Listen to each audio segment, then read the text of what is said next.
let's start with broken stuff first. Okay. What are some of the things when you think of senior teams and you walk into a room, or in this case, we do a Zoom session, and immediately your radar goes off. What makes you kind of worried? What are some signals to you that things are maybe not quite as good as they should be?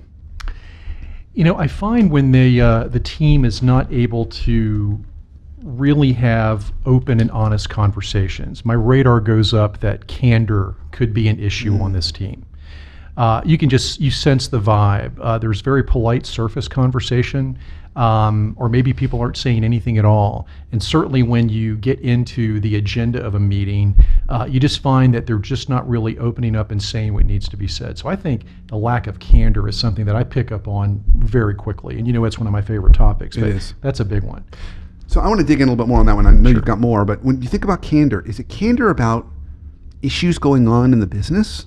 Or is it candor about maybe something that you've done that's irritated me? Is it like the people dynamic, or is it business issue dynamic, or another one, or both? I think it's both, because and there are a myriad of reasons why I think people are not candid, but I think there's just this, you and I joke that a lot of companies may have after their name the word nice, like it's ABC company nice, or whatever nice.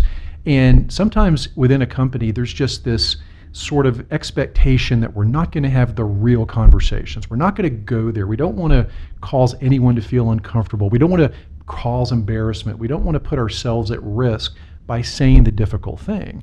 And it's really sad and tragic, because the lack of candor creates ineffectiveness and inefficiency on a pretty big scale. And you and I see it in a lot of the companies that we've encountered over the years. So I think it's both. I think it's on a personal level, but also certainly talking about real issues in the company. Yeah, so you came right out of the gate and hit us with a really important one and big one, candor.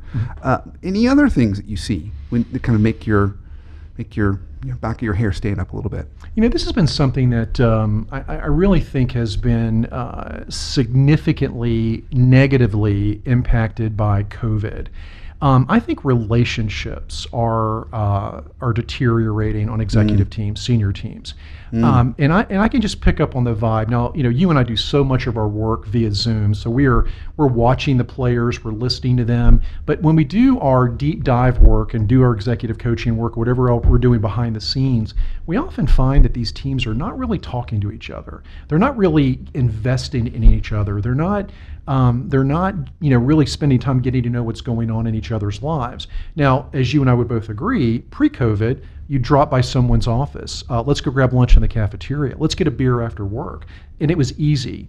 But I think people have failed to operationalize a lot of those activities that they used to take for granted.